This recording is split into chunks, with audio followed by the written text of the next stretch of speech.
What is up, fam? Bienvenidos a un día más leyendo la Biblia en todo un año, dando contexto, haciendo referencias y hablando de verdades que no solamente son prácticas, sino son aplicables a nuestro día a día. El día de hoy estamos en el Evangelio, en el libro de Mateo, estudiando los capítulos 17, 18, 19 y 20. Ahora, ya te la sabes, si no has leído estos capítulos, ponle pausa al video. ¿Por qué? Porque no nos vamos verso por verso.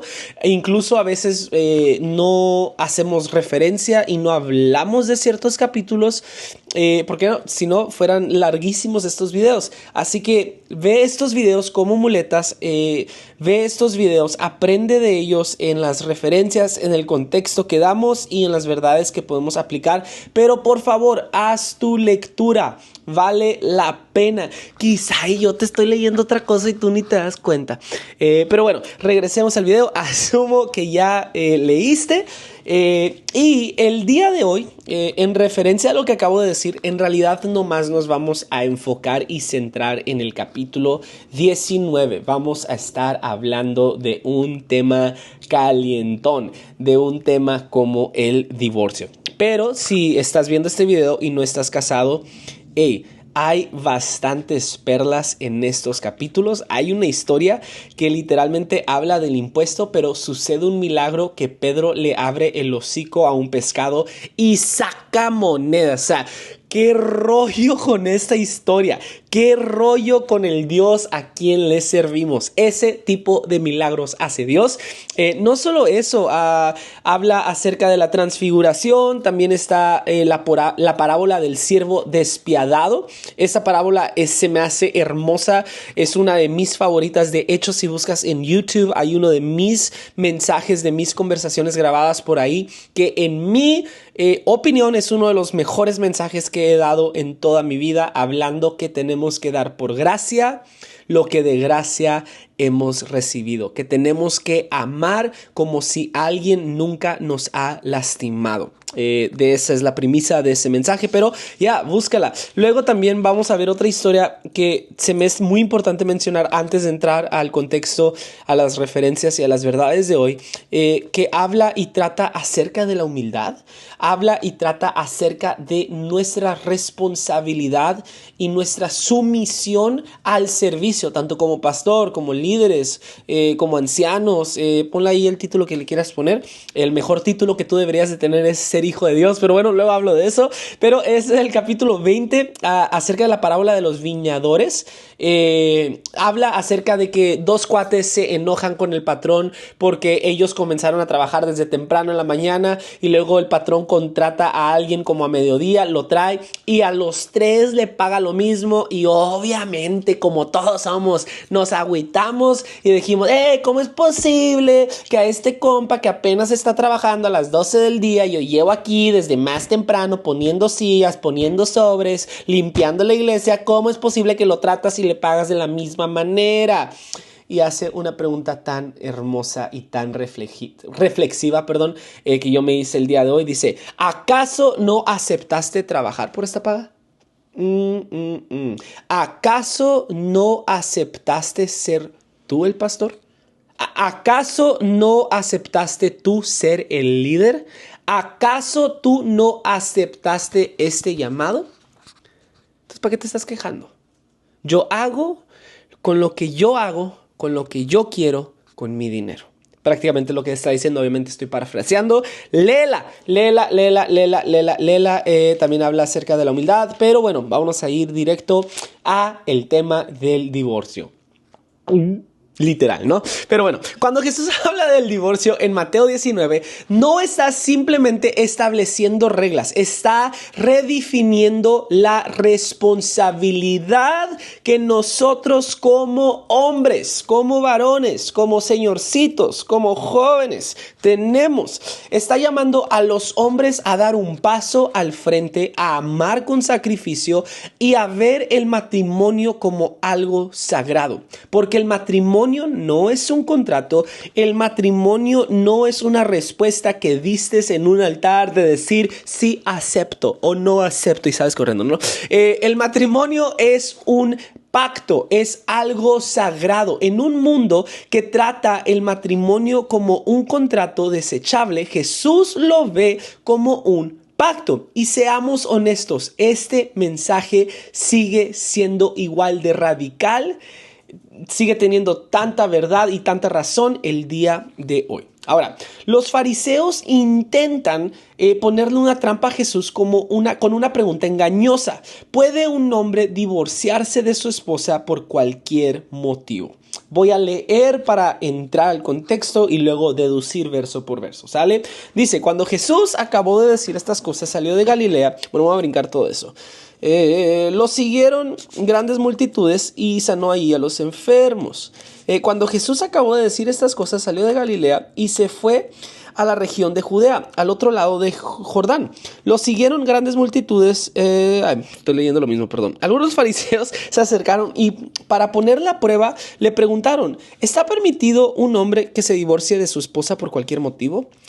¿No han leído, respondió Jesús, que el principio, el Creador, los creó hombre y mujer? Y dijo, por eso dejará el hombre a su esposa y a su madre, se unirá a su mujer y los dos llegarán a ser uno solos. ¿Cuántos? Uno solos. No tres, no tu mamá, tu esposa y tú. No tu papi, tu esposo y tú. No tu hermanita, tu esposo y tú, sino que hombre y mujer, sino que dejará a su padre y a su madre y ambos se volverán, ¿qué? Uno. Donde me quedé por andar de hablador, los dejarán solo. Okay, verso 6. Así que ya no son dos, sino uno solo. Por lo tanto, lo que Dios ha unido, que no lo separe hombre. Entonces ellos le replicaron.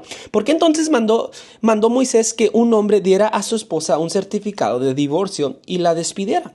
Moisés lo permitió a ustedes divorciarse de sus esposas por lo obstinados que son, por lo endurecidos que son, por lo necios que son, respondió Jesús. Pero no fue así desde el principio. Les digo que excepto en caso de inmoralidad sexual, el que se divorcia de su esposa y se casa con otra, comete adulterio. Ahora, algo que quiero dar énfasis y dar un poco de contexto y una perla de sabiduría, en realidad esta conversación es entre Jesús y hombres.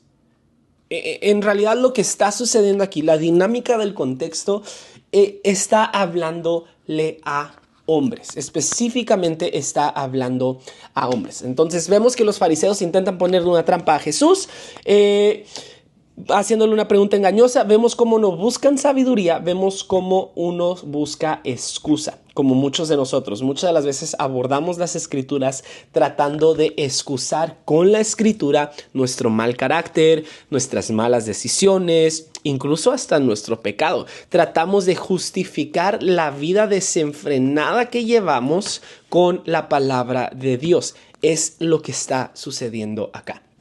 Así que Jesús no cae en el juego. En lugar de eso, lo lleva desde regreso al principio, al diseño original de Dios para el matrimonio. Reconoce que el divorcio fue permitido por la dureza del corazón humano, que eso lo vemos en Mateo 19, verso 8.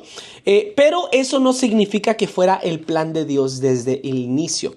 Ojo, es permitido, pero no es el plan de Dios. Es decir, Moisés le permitió divorciarse de su esposa porque sus corazones eran duros. Así que esto es una concesión, no es la idea y no es lo ideal que Dios planeó. Hay una diferencia entre el ideal de Dios que se encuentra en Génesis y ahora una concesión. Lo que estamos viendo acá en Mateo 19 es una concesión al diseño original del matrimonio. ¿Cuál es el diseño original del matrimonio? Bueno, eso lo vamos a ver en Génesis 2:24.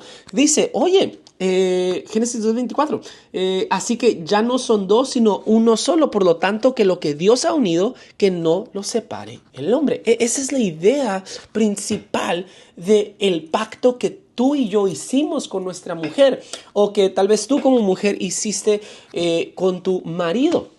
La frase que Dios ha unido, que no lo separe hombre, en Mateo 19:6 lo menciona, es un eco directo ¿de qué? De Génesis 2:24, reafirmando que el matrimonio no es un contrato familiar, sino es un pacto. Eso es lo que es el matrimonio. No es un papel que me dan para yo poder convertirme en un ciudadano americano. El chiste local. No es un papel que te dan simplemente para tener un compromiso. No es un compromiso. Es un privilegio. Usted, como lo diría Calibre 50. No, es un pacto. Es algo sagrado. Ahora, quiero enfocarme en los versos 7 y 8 por un momento. Quiero que veamos algo clave aquí. En ningún momento Jesús dice, déjate pasar tu cargador. En ningún momento Jesús dice, ¿dónde me quedé? Jesús dice que si una mujer se vuelve a casar, está cometiendo adulterio. Él señala que es adulterio si el hombre se vuelve a casar después de divorciarse por una razón que no sea inmoralidad sexual. Ojo, esto me lo preguntaron una vez y no tenía cómo responderlo, pero hoy en día ya tengo cómo responderlo. Aquí es importante entender que esta conversación es entre Jesús y hombres. Y esto se le está diciendo a un hombre, no a una mujer. Que la única razón la cual tú y yo como hombres tenemos para divorciarnos es en el acto de inmoralidad sexual. Si alguien me fue infiel, entonces ya es permitido y no se contará como inmoralidad sexual cuando me vuelva a casar. Esa es la conversación que está sucediendo, ¿no? Ahora, ¿a qué se da a entender o a qué se está refiriendo esto? Es de que, oye, como hombres nosotros tenemos la responsabilidad de cargar la cruz de nuestro matrimonio. Es decir, si te casaste, fue tu decisión tomar la cruz y fue tu decisión tomar el peso de tu familia y de tu mujer. ¿Qué está pasando aquí? Jesús no está solo estableciendo una regla, está haciendo una declaración con un propósito más grande: proteger a la persona más vulnerable en esta cultura que en contexto era la mujer. ¿Por qué? Es por eso que Dios hace referencia directa a nosotros como hombres, tratar como Cristo trató a la iglesia, a la mujer. ¿Y cómo la trató? Murió por ella, la celó, la defendió, fue a la cruz, es decir, recibió y decidió sacrificarse por la iglesia. Esa es tu responsabilidad como hombre, esa es mi responsabilidad como hombre hacia mi mujer, hacia mi esposa Francia. ¿Qué quiere decir eso? Que yo estoy tomando la decisión de sacrificarme por mi matrimonio. De que yo no lo voy a dejar al aire libre por cualquier cosa inmadura, querer separarme, divorciarme de ella. Eso es ya inmadurez, eso es ser un niño en un cuerpo de adulto, el querer divorciarme por cualquier tontada fuera de la inmoralidad sexual. ¿Por qué digo que es una tontada? Bueno, es nuestra responsabilidad cargar el peso de nuestras familias como hombres. Jesús siempre se inclina hacia la justicia y hacia la misericordia, asegurándose de que aquellos que tienen menos poder no sean oprimidos. En este caso, la mujer. Ahora, es importante entender que en el mundo antiguo, si un hombre se divorciaba de una mujer, eso significaba que toda su vida quedaba destrozada. Su seguridad financiera, su lugar en la sociedad, su identidad, el matrimonio en ese contexto no era solo una unión, era una responsabilidad. Si eras un hombre y tomabas a una mujer como esposa, asumías el deber de ser un proveedor y protector. ¿Y por qué digo en ese tiempo? Porque pareciera que en el tiempo en el que vivimos esa responsabilidad se nos ha quitado a nosotros como hombres. También tengo una muy buena prédica que acabo de dar la semana pasada. No está en YouTube, pienso subirla, pero habla acerca de nuestra responsabilidad como hombres hacia nuestro matrimonio y hacia nuestras familias. Si eras un hombre y tomabas a una mujer como esposa, asumías el deber de ser un protector y el deber de ser un proveedor. Ahora, es importante notar algo. Esta conversación ocurre entre Jesús y hombres. Es el contexto en el que Jesús habla. trata de aplicar esta conversación directamente a un mundo donde las mujeres trabajen, tienen independencia financiera y una vida completamente diferente a la de las mujeres en el primer siglo. Bueno, eso sería un poco difícil, pero hay que entender el corazón del mensaje de Jesús en su contexto para poder aplicarlo con sabiduría el día de hoy, porque ese es el contexto de este capítulo. Bueno, este es el contexto de esta porción de escritura. La reacción de los discípulos me fascina. Vemos en Mateo 19:10, verso 10, la reacción de los discípulos. Dice, si esa es la situación entre esposo y esposa, comentaron los discípulos, es mejor no casarse. Sí, si esa es la situación entre esposa y esposo, es mejor no casarse. Muestra lo radical que eran las enseñanzas de Jesús en su cultura patriarcal. Eso me fascina. ¿Por qué? Porque habla acerca de la responsabilidad. Ahora, la cultura de la época, en el primer siglo, solo los hombres podían iniciar el divorcio para las mujeres. Esto podía significar el que la mujer quedaría desprotegida y sin recursos. A comparación al día de hoy, no solamente el hombre es permitido iniciar el divorcio, sino también la mujer, por otros actos, tal vez por violencia física, emocional, etc. Ahora, algo que me fascina es que Jesús entra en una discusión entre dos posturas judías. El divorcio por cualquier razón y el divorcio en solo caso de inmoralidad sexual. Jesús se inclina por la postura más estricta, desafiando a los hombres a asumir responsabilidad. Por eso es que Mateo 11:12 tiene un poquito más de sentido, porque si estuviste leyendo dices, oye, pareciera que Jesús se fue totalmente a un tema totalmente contrario. Verso 11 dice, no todos pueden comprender este asunto, respondió Jesús, sino solo aquellos quienes se les ha conocido entenderlo. Pues algunos son eunucos porque nacieron así, otros los hicieron así los hombres y otros se han hecho así por causa del reino de los cielos. El que pueda aceptar esto, que lo acepte. Este versículo, verso 11, es una comprobación que era una conversación para los hombres. Era una conversación entre los hombres. Es una referencia extraña, lo sé, pero a menos que entendamos a quién está dirigiéndose específicamente, vamos a comprender lo que Jesús está diciendo, ¿no? Jesús después va a hablar después de hablar de los matrimonios, me fascina que luego habla acerca de los niños. Si estás leyendo, si leíste, en el verso 13 comienza a hablar acerca de los niños. Pasa una situación con niños. Dice, llevaron unos niños a Jesús para que les impusieran las manos y orara por ellos, pero los discípulos reprendían a quienes los llevaban. Jesús dijo, ¡hey! Dejen que los niños vengan a mí. No se lo impidan, porque el reino de los cielos es de quienes son como ellos. Ahora, me fascina esta referencia porque Jesús habla de los niños. Esto nos da a entender que no es una coincidencia. El matrimonio no solamente afecta a la pareja, sino también a la próxima generación. Recuerda, hay que ver lo que hay entre versos. Hay que aprender a ser sensibles, lo que Dios nos está tratando de hablar entre versos. Y bueno, voy a entrar rápido a las verdades que puedo aplicar el día de hoy de estos capítulos.